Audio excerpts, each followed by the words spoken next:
What could change in your life if you moved from communicating to really connecting? Whether you're leading your family, a team, an organization, or a church, you have to make those powerful connections that increase your influence and facilitate visionary advancements. Powerful connections take more than just verbal skills and mechanics. It requires connecting better through the values of relationship. Have you ever said, "Why aren't people seemingly listening to me?" Or why aren't people coming alongside and helping out the vision that I'm casting?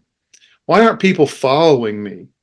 If you've ever asked those questions, we're going to address some of those today and more on the Five Gifts podcast. Welcome to the Five Gifts podcast. I'm your co-host, Bruce Ritter, along with my co-host, Charles Russell. Together, we want to help Christian leaders rediscover Christ speaking and acting in the local church.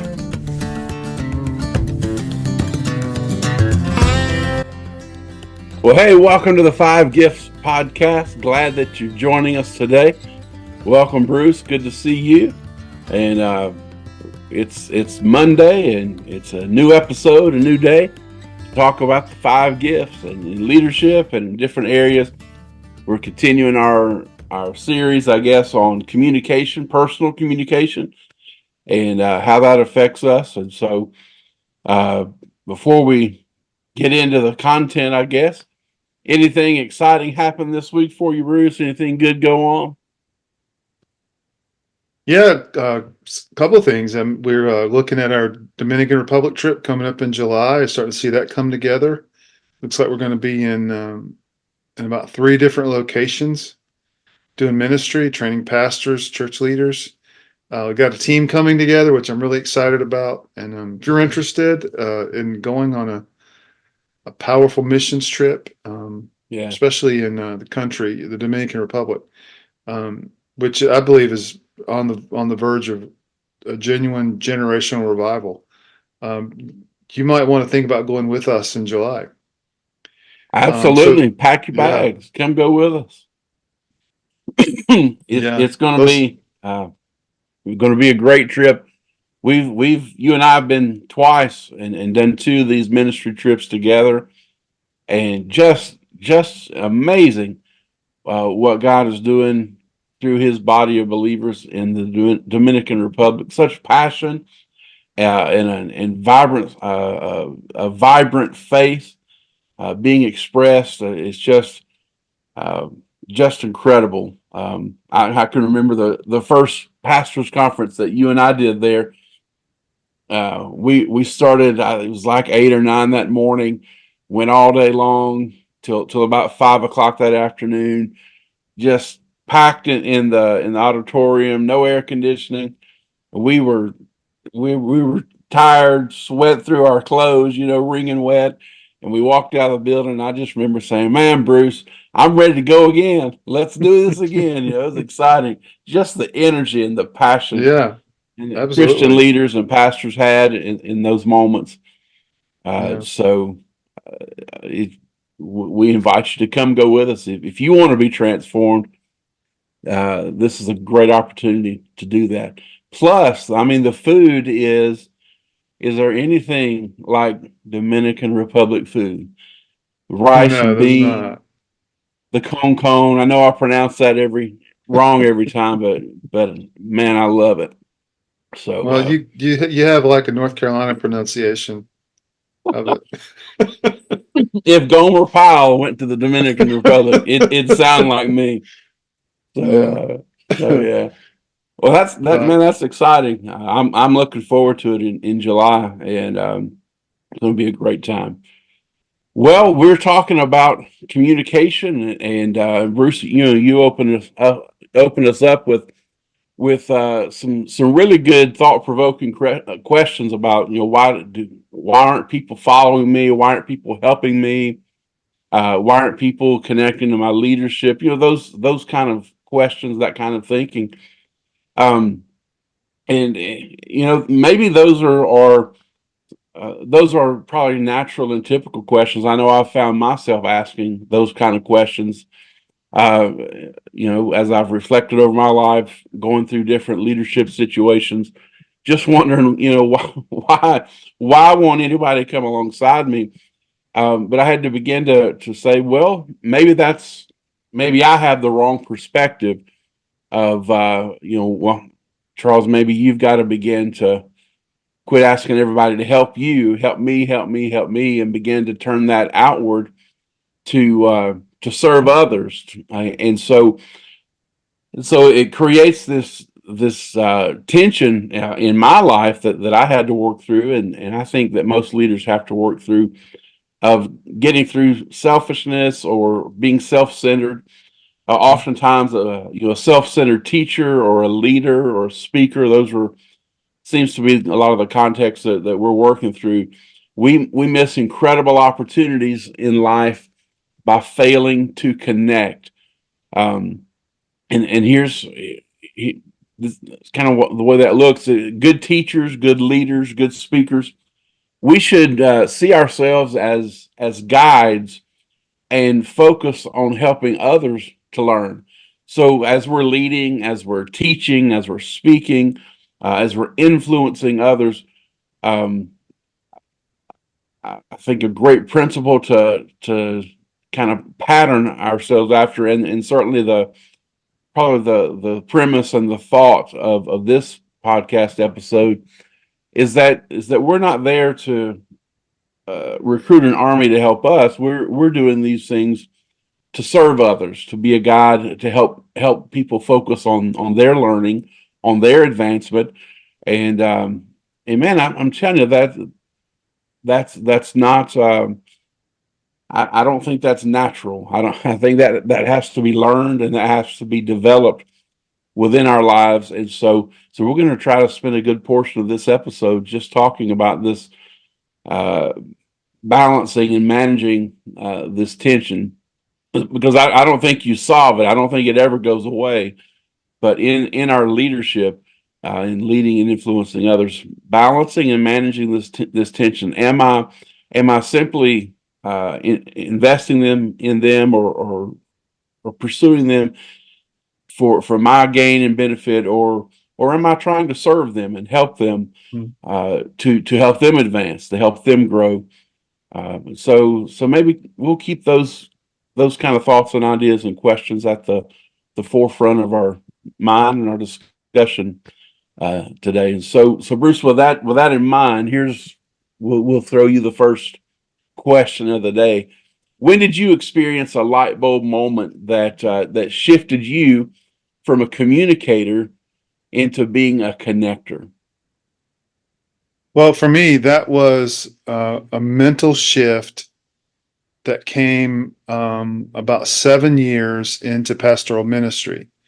And so this is hardly a testimony as much as it is a confession.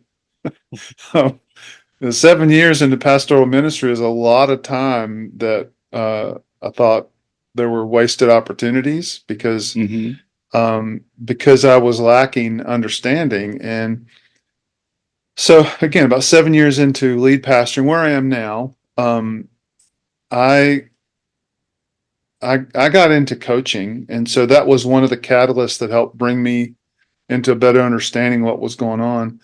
Because I think for 7 years I focused on creating and gathering and presenting content instead of asking, what does my congregation need?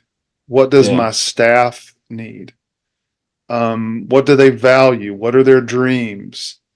Because I think what happens, especially in younger ministers, and I can speak to younger ministers because I've been there and I know that experience. But when so much of the focus is on content, we're thinking, I've got things to say.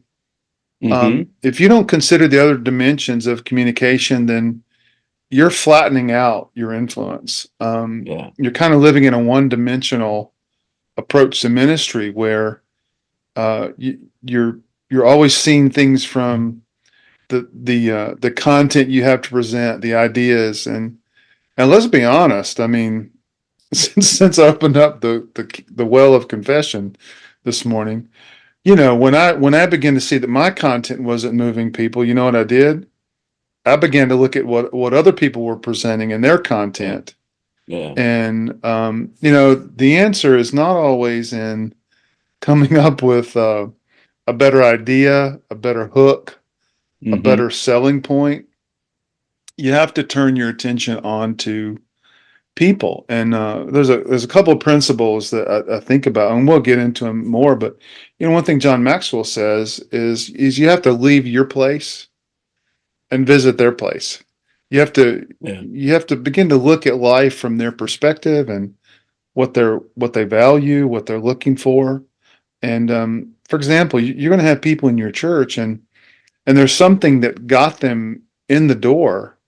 Hmm. But when you talk about leading people, um, you're never going to lead people to a place without looking through the lens of their life and how they, looking at what moves them, what motivates them, what they care about. And um, it's like it's like, I know as a pastor, you feel like you're communicating truth. You've got your message together. Preaching is so much about learning to present compelling ideas and getting Hmm. a biblical message out, which, I mean, what's more important than the word? What's more important than preaching the word and preaching it well and expositing?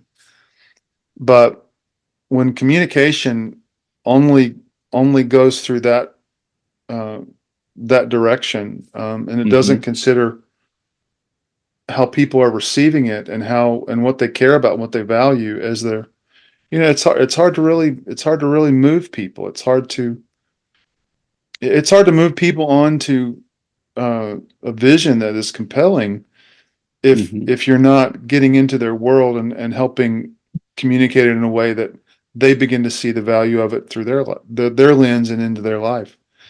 Yeah, So, absolutely. um, the Zig Ziglar quote is, if Hmm. you first help people get what they want, they will help you get what you want. Yeah. And it reminds me of something else Dale Carnegie said. He Hmm. said you can make more friends in 2 months by becoming interested in other people than you Hmm. can make in 2 years by trying to get people interested in you. Yeah. And so, Charles, Well, how about when you think I about was that? just going to That say, you talked about that. I like both of those quotes. Number one, the Dale Carnegie quote. I found that I'm just not very interesting, and so it's a lot easier, a lot better for me Mhm, as I've learned over the years to spend time finding out about others and turning the conversation to hear their story. mhm. And then you talked about Zig Ziglar. Um, I was a young boy when he was kind of around, and so I've got a fascinating connection to Zig Ziglar. Um, this probably explains the depth of my weirdness, but when I was a little boy, um, I had an imaginary friend. His name was Leroy Ziegler. He was Zig Ziglar's son. Now I don't know how that happened or came about, but me and Leroy were thick as thieves. I'm just going to tell you. My parents had this exercise bike, and like most exercise bikes in the world, they didn't use it. But I got on that exercise bike, and me and Leroy, we rode all over town every day. So so if you had any questions, what's wrong with this guy? Well, that might Right. give you a little bit of insight. So Well, Charles, I want to know why we haven't had Leroy on the podcast yet. I'll see if I can get in touch with him. Maybe he needs an Um, exercise bike to get to where we are. well, Charles, we're talking about a kind of leadership that is almost counterintuitive. Yeah. Why do you think it is counterintuitive as a leader to Well, I take? mean, that whole idea that Zig Ziglar talks about, help if you first help people get what they want, they'll help you get what you want. And so leadership, communication, making connections, what we've been talking about the last couple of weeks, has to come from a posture and a place of wanting to serve people.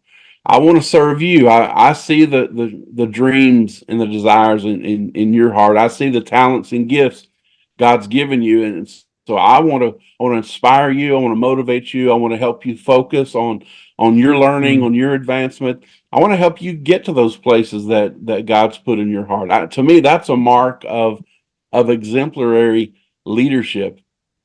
Not just achieving my goals, but those that are serving with me, helping those people reach in a dream, reach and achieve the dreams and goals that they feel God's put before them.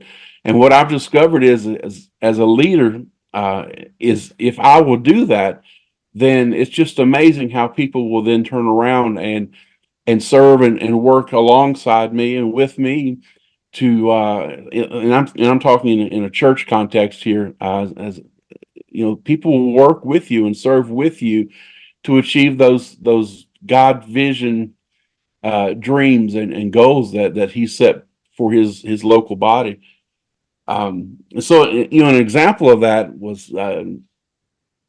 was doing, helping or beginning to identify leaders. We were at a place, excuse me, we needed more leaders. We in order to sustain the size of the church was growing, and so we were just running thin on leaders and didn't want to burn people out. We needed to get healthy, and so we had to add leaders and workers in the church. And so we began doing just a book study.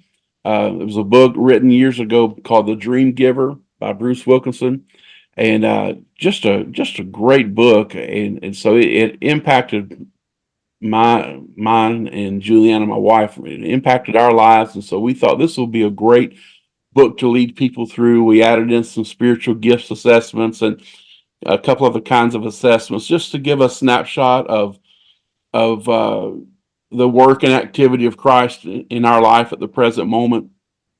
And so we were heavy on the assessments up front, and then we did the book study for, I think, I don't know, 7 or 8 weeks. Just worked through the book, a lot of discussion, a lot of reflection, a lot of praying, a lot of dreaming, and just identified people in the congregation that we felt were ready to take those next steps into ministry or leadership roles. And we would just, Juliana and I would just sit around the table, just in a small group format, and work through this book, pray with people, dream with people.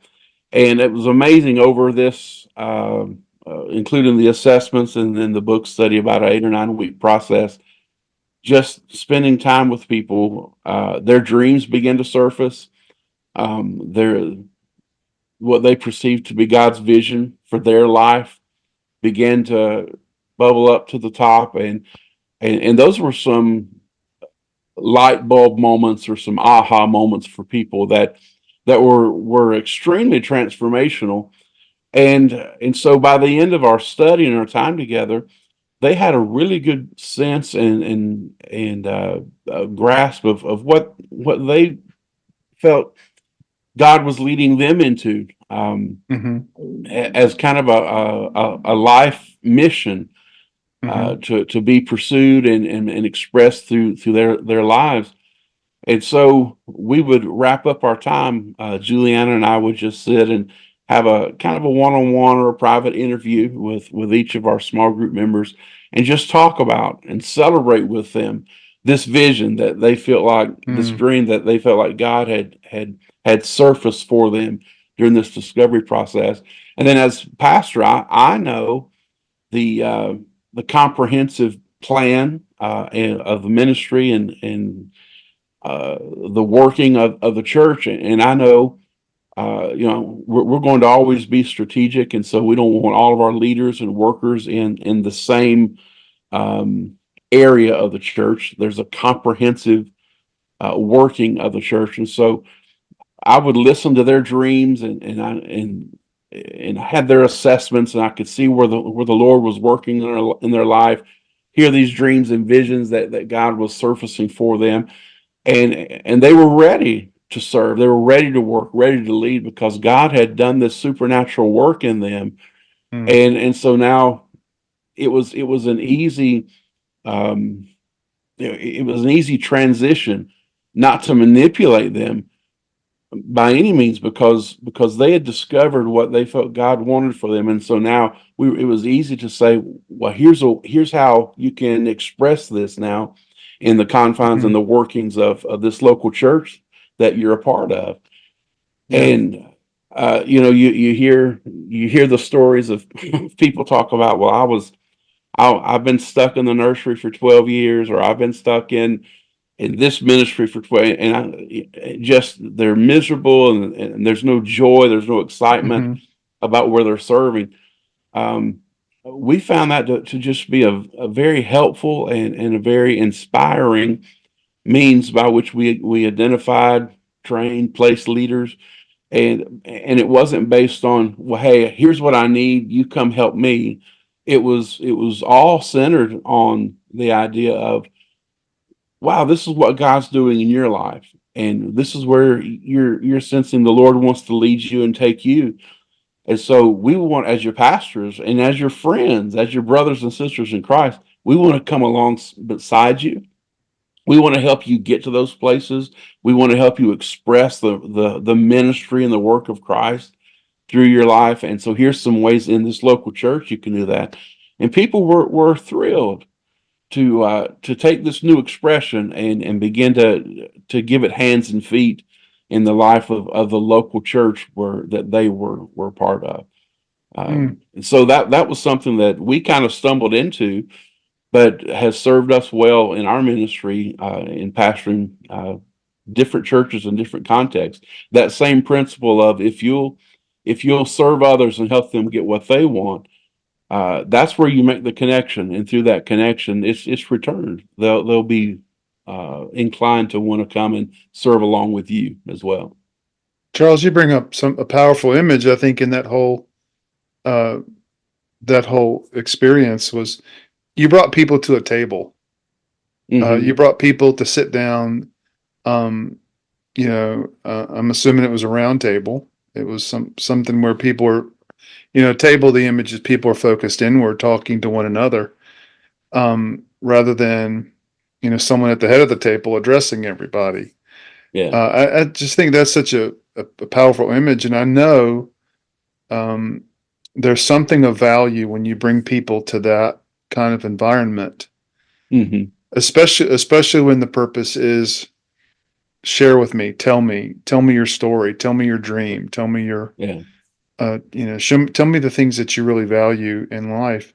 It reminds me of my wife and I, our first year together married, um, being on staff at a church and really not knowing anything about how to do ministry other than, what we thought we knew. Yeah. One of the great lessons in ministry is, um, once you know that you don't know, that's a huge moment. And we were in that place, and I remember there was a an elderly couple. He was still active in ministry. In fact, I think even about 5 or 6 years after we um, left there, he planted another church. Just a tremendous leader. His name was Carol Daniels, and his wife was Evelina. And so our first year in being married, living on the Outer Banks, um, Sister Evelina took such a um, she just she just came close to us. She got Hmm. involved in our life. She had us over. Um, this young ministry couple. She just invested time and energy. We learned so many lessons just by watching her. Yeah. And now I'm telling the story for a purpose. Uh, we didn't have a dining room table, Okay. and she gifted us with a dining room table. They had just built a new house, and they were, bringing in some new furniture, and she wanted us to have this dining room table. And Hmm. every night when my wife and I would sit at that table, we would constantly, uh, bring up that this was Evelina's table. We wonder how many conversations she had with people over the years Yeah.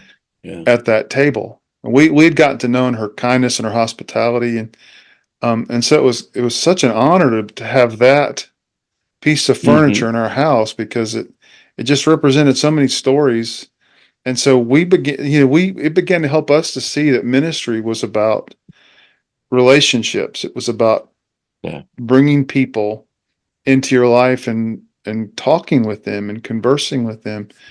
And so when you shared that story about bringing a small group around a table to discuss the dream giver, um, that's such a powerful image, and I think it's helpful maybe that if you're a teacher, if you do public communication, if you're in a pulpit or behind a lectern, you've got to find time to get around the table with people.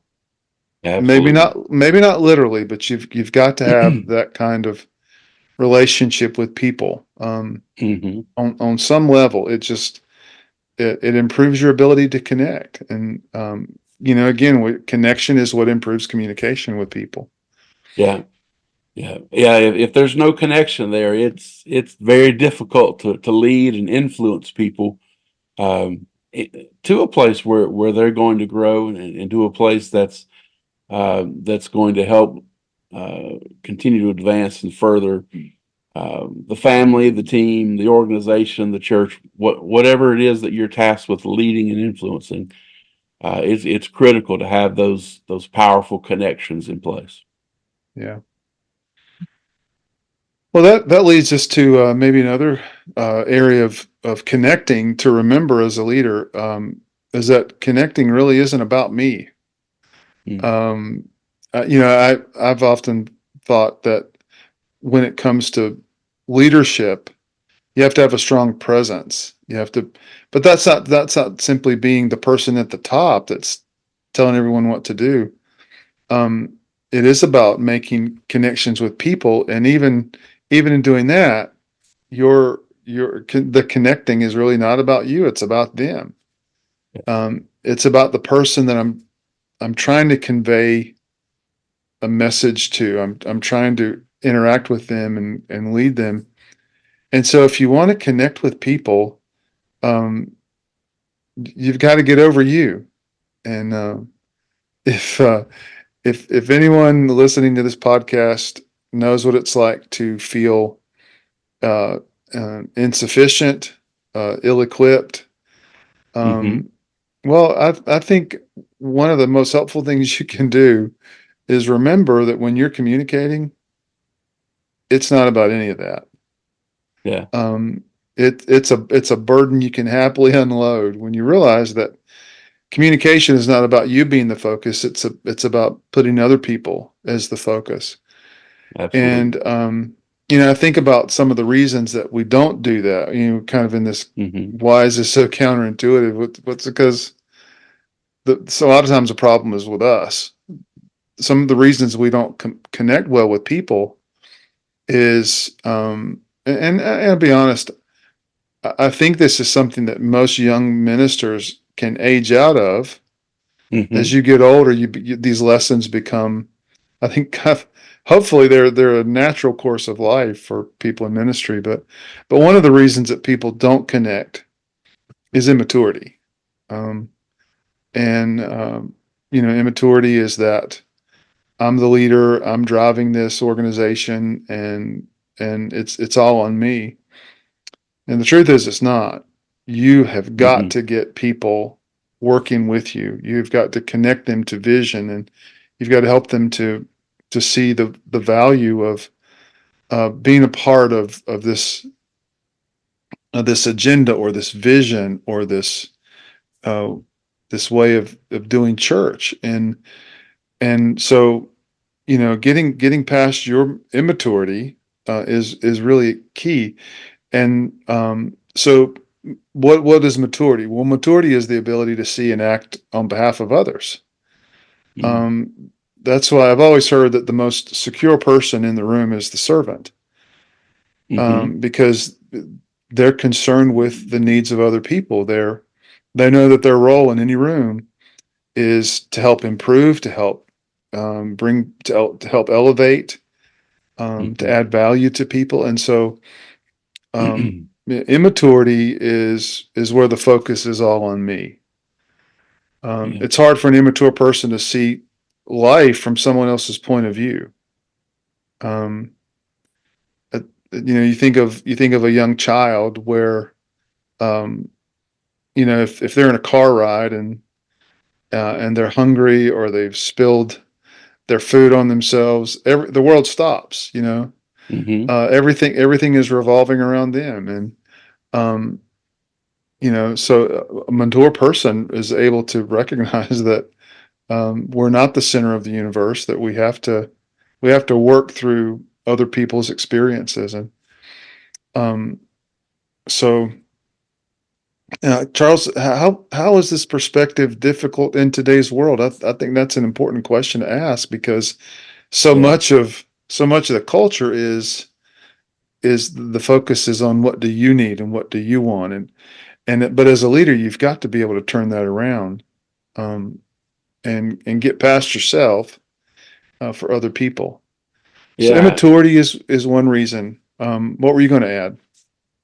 Well, excuse me. I was just going to say that we live in a very immature world. Uh, Hmm. Again, and we could probably spend an entire episode just talking about this dynamic. But um, I know I'm guilty of of uh, of taking the easy road of leadership. Uh, I, I can point to a few different times of just taking the easy road or hitting the easy button and saying, "Well, I'm the pastor and this is what we're doing." I'm the boss.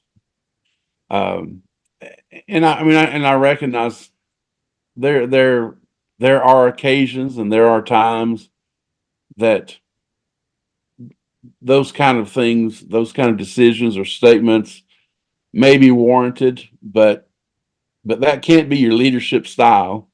Hmm. If you're going to lead by making connections, and if you're going to lead from a mature place, if you're going to be able to see and act on behalf of others, um, it has to be from a place of service and I think collaboration.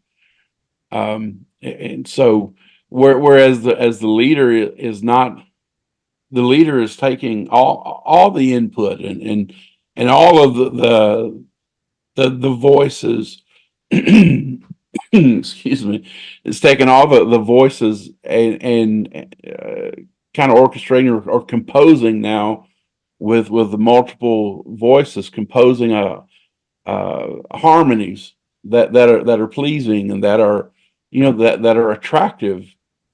There's when you've got a talented group of vocalists who sing in harmony, it's very pleasing to the ear. It's very attractive. It just draws you in, and I think that's a good picture, a good visual of leadership and of making connections. Is the leader has to hear the voices, has to hear the Hmm. ideas, has to be willing to take those different notes and from those voices and weave them together into harmonies that lifts up the organization, that lifts up the team and the family, again, whatever's being led. And Yeah. it takes a great deal of maturity um, to be able to lay my idea down and take the ideas of others and say, "Wow, together this is much better than what I ever came up with on my own." Um, Yeah. so I think I'm better today than I used to be, but I've certainly got a long way to go in that regard. Yeah. Yeah. Well, I think the idea of your ego, Uh or huh. and when my ego, sometimes that can be a driving factor. I'm so consumed with what I need out of this, and being finding my own self affirmation. Yeah. And so ego is a huge reason. It's a huge obstacle to connecting with people. Um, so immaturity and ego, I think those are obviously two that in some cases they go together. Um, but if I could get through a couple others, Charles, and then you're going to take us through a couple of questions that we need to ask.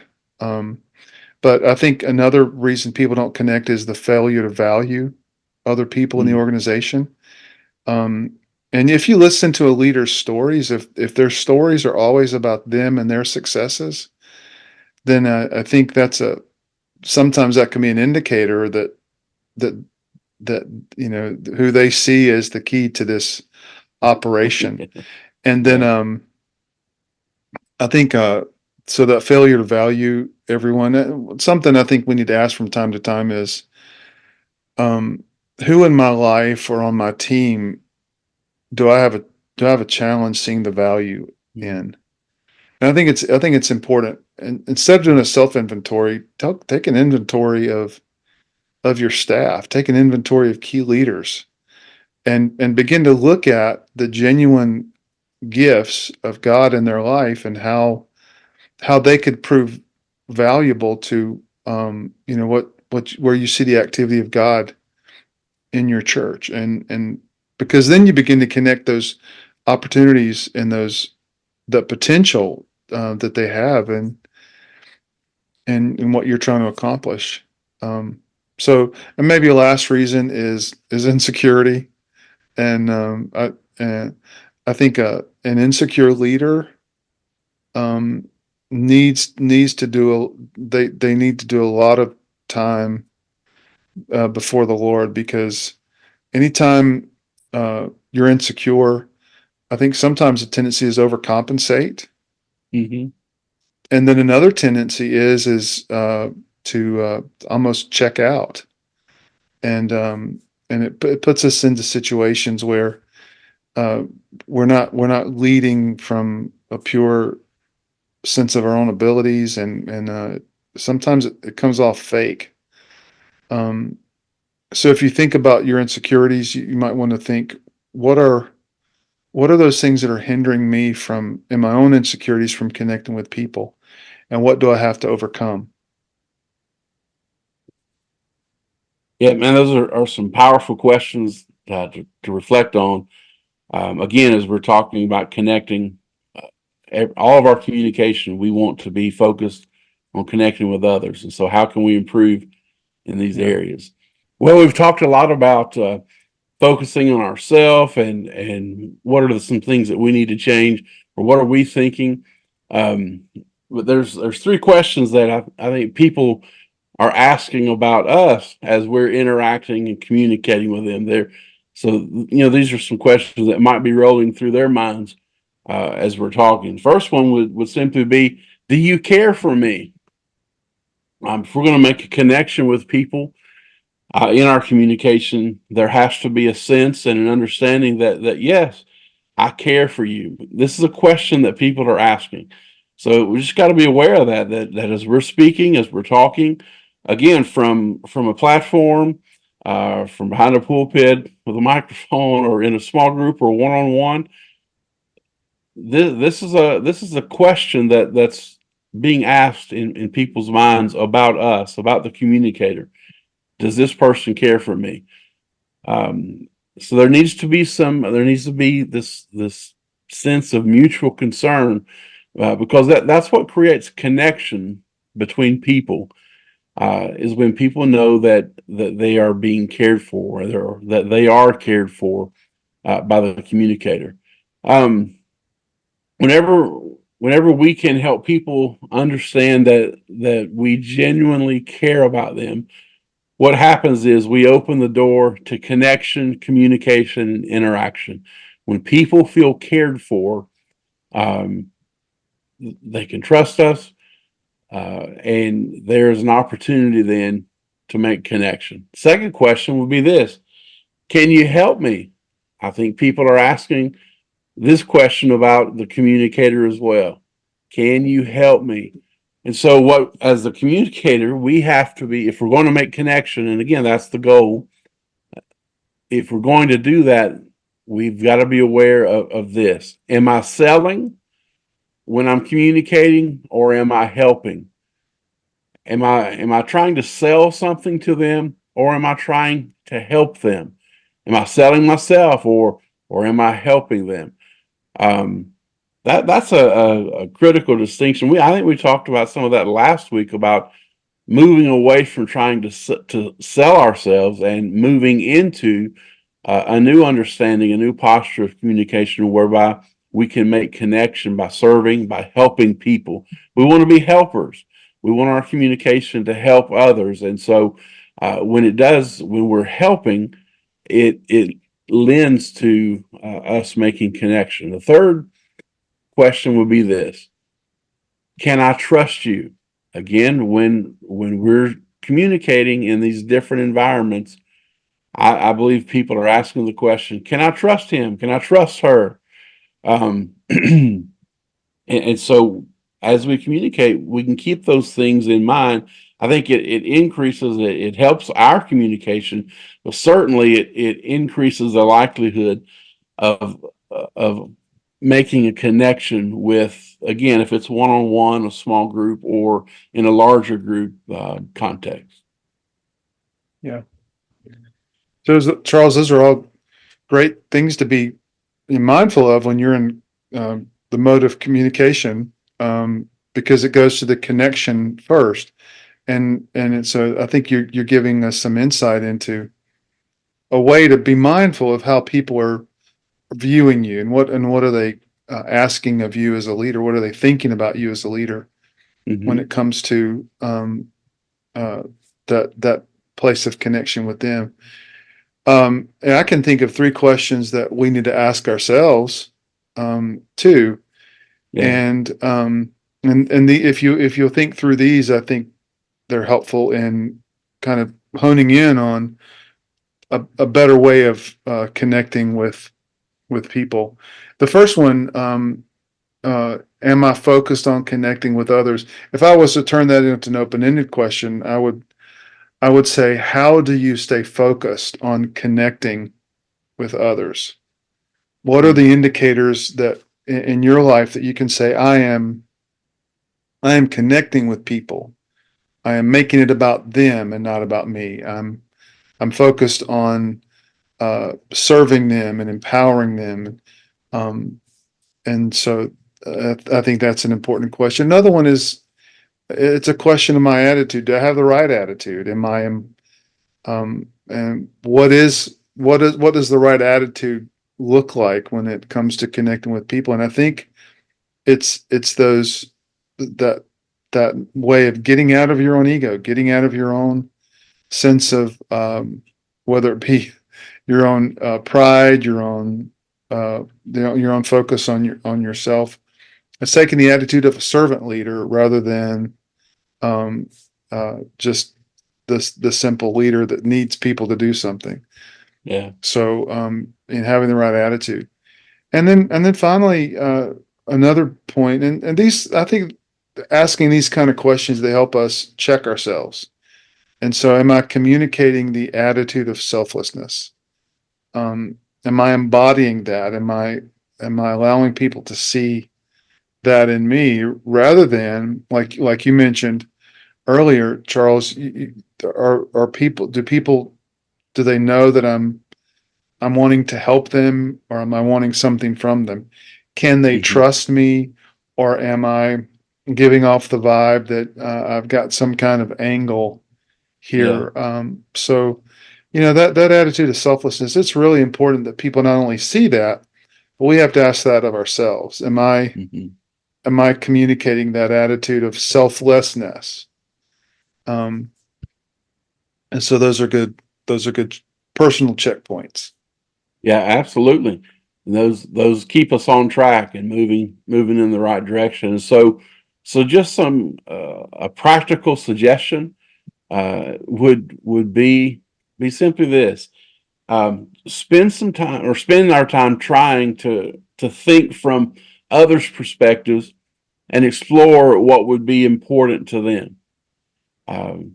Man, you want to talk about something that's difficult, that's counterintuitive, is that now, as we're leading, as we're communicating, we need to spend time thinking about the other person's perspective. So when I communicate, am I just trying to get my point across, or am I communicating in a way? If you're going to make connections with people, you're going to have to communicate in a way that you're considering others' perspectives and begin to explore what would be important to them. Um, you can connect with people if you're willing to get away from your own agenda, to think about others and to try to understand who they are and what they want. Again, we're trying to move away from simply communicating. We want to make connections because the power, the influence, leadership lives in those connections. And so we've got to consider the other person, or the other group, in a small group, in a large group.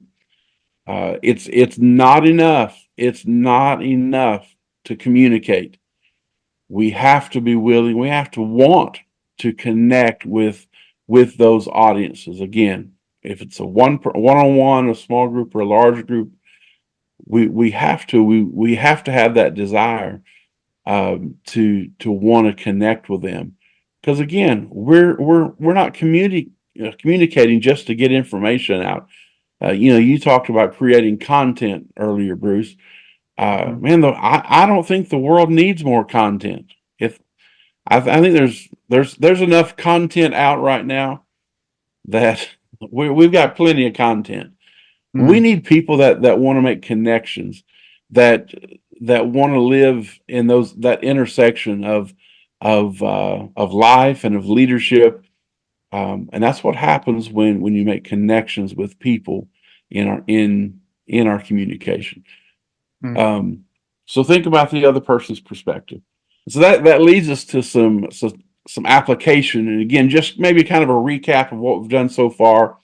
Our A few of the big ideas we've had today is that we want to connect with people at all levels, and the principle for today has been connection, or connecting is all about others. It's never about me. It's all about other people, and so kind of a key concept is this, that connection happens when the other person feels valued. And so, Bruce, with that in mind, if we're talking about a one-on-one setting, what are some practical how-tos that we can help others feel valued and they can begin to feel connected? Yeah, one of the things we haven't really talked about today, and I think it typifies, first of all, it typifies someone that really values another person. Hmm. Um, and it also communicates to a person that you value them, and that is being a good listener. Yeah. And talk about something that's counterintuitive. When you're a communicator, I think we woefully undervalue how important it is in communication to be a listener. And I think, in fact, a great exercise to do. And I was going to suggest this earlier, but I knew we were going to be getting into this portion of the discussion, so I saved it. But a great exercise to work on your listening skills is to put yourself in a position to practice listening with people and listen for their values. Come out of a conversation and be able to say, okay, based on what that person talked about today, I understand this is what they value. Um, these are their dreams.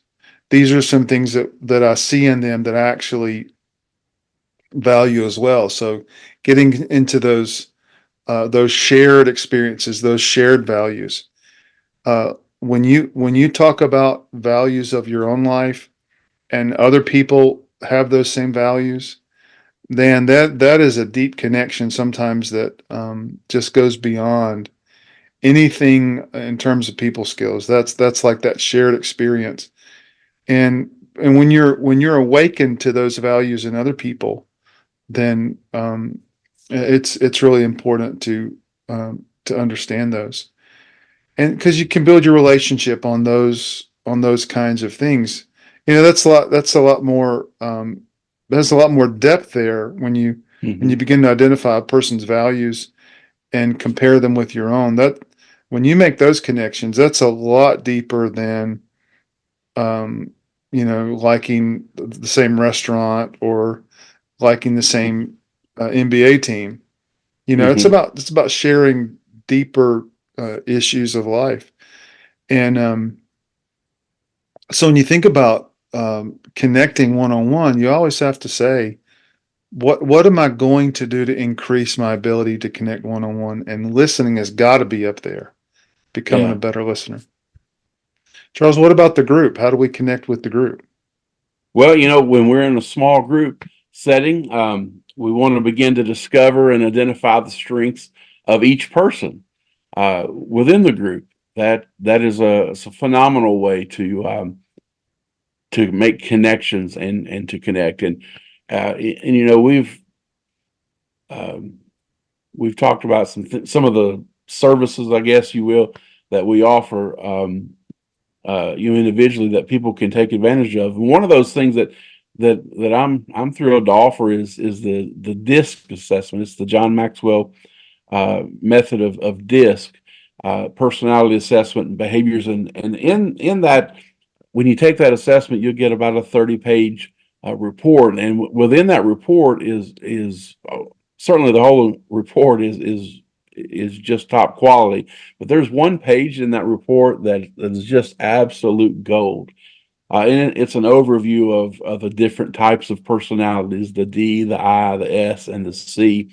And it gives it gives some summary statements about what each of those people are, or those personality types are, and how to relate to those types of personalities and how not to relate. And so when it gives you the confidence that when you walk into a small group or you go to the small group setting, that you can take a sheet like that and begin to get some basic understanding of personality types and behaviors, Mhm. and you can sit in a small group and listen to the conversation, like you've said, be a good listener. So in that small group, listen, and you can begin to discover and identify the strengths of each person. You'll begin to say, "Well, I'm listening to them talk, and some of those words, some of their verbiage is on this sheet that was in my DISC report of, all right, so here's how I can begin to communicate, to make connections with them. Here's some Mhm. things that maybe I need to shy away from and not interact with them in these ways." And so it's just a powerful tool to help us. Because some might say, "Well, how do I identify their strengths without just coming right out and saying, 'Excuse me, what are your strengths?'" That'd be weird.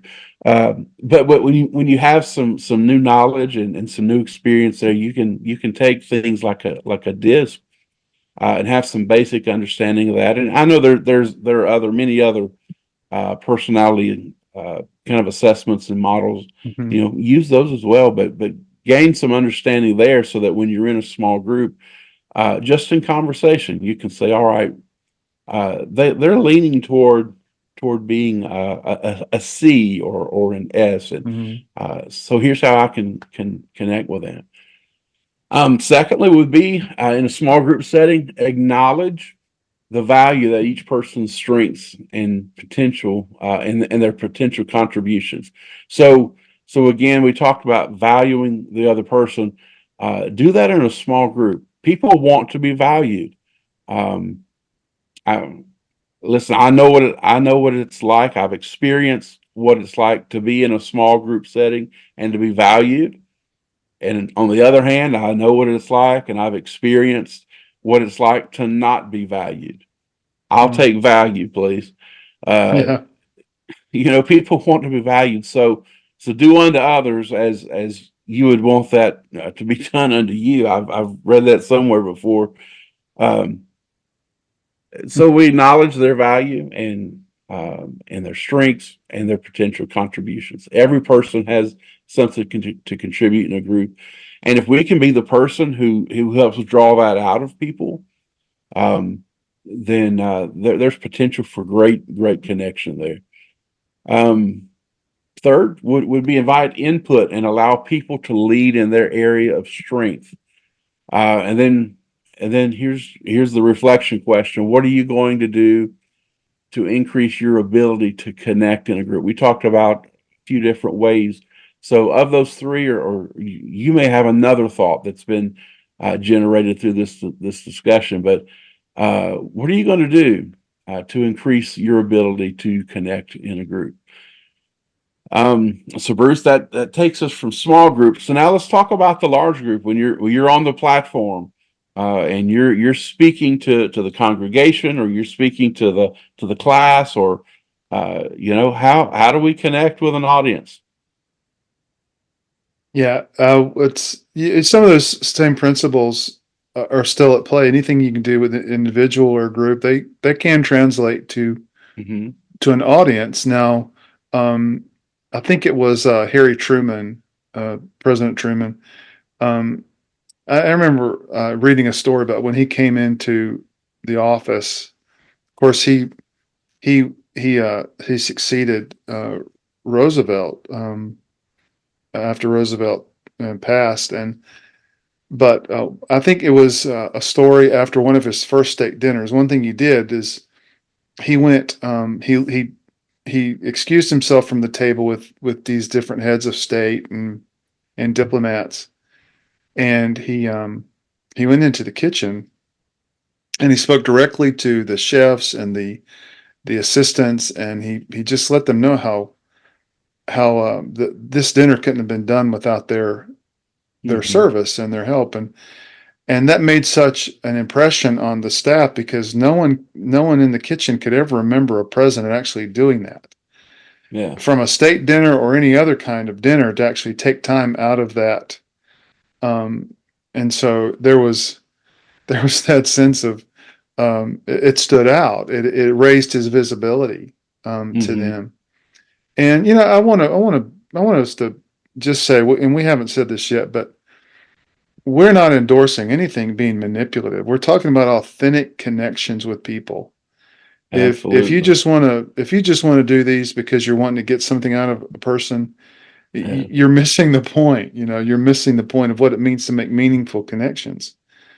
Meaningful connection does not equal manipulation, and but so it is important to really work on that. And so just like you do with individuals and groups, you want to show the audience that you value them, they're important to you. Hmm.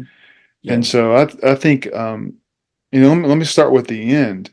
I think it's important at the end of public communication that you make yourself available on some level to the individuals in attendance. Especially, we have in our Charles, in our Pentecostal tradition of altar ministry. Hmm. And so for years, one of the things, in Pentecostal churches, we never had really spiritual directors that other traditions had, like Orthodox and Hmm. Lutheran, but still, people look to those altar times with those people on the platform that were doing ministry. When there was altar time, when they came and they prayed for individuals, um, that was our Pentecostal spiritual director. The person that had the spiritual gifts, and there was Yeah. Yeah. making those individual connections at altar times. I think it's important to make those connections off the platform with people. I think Hmm. that's a meaningful way of connecting with the audience. But let's talk about on the platform. You want to express appreciation. You want to acknowledge that their time coming into this conference or this seminar or sitting in for this Sunday morning, that it's meaningful, and that you want to express your appreciation to them, and you want to communicate to them that you want this to be meaningful for them. So expressing appreciation. Number two, do something special for them. Um, and sometimes it's a gift. Sometimes it could be maybe a signed copy of your book. Hmm. It could be a meaningful takeaway. It doesn't have to be anything of tremendous monetary value, but anything that adds value to that experience Hmm. is a way to communicate. They're able to walk away with something from this that's tangible and meaningful. So do something special for your audience. And by all means, look at everyone in that audience as a meaningful person. Yeah. Just like Maxwell does, when you look out at the crowd, make sure that you're seeing, put numbers on their heads and make sure all those numbers are tens. Mm. Um, have high expectations. Larry Crabb talks about one of the important ways you connect with people is you cast vision over their life. You help them to see that there's a better way for them. There's a better outcome if they'll take these steps and put it on them. Make sure they know that they're important in the process of what you're trying to get them to act on. Mhm. And then tell them how much you enjoy them. I think I've seen a lot of ministers and communicators fail in in the large uh, presentation, being in front of the group when they're so focused on making sure that they do well.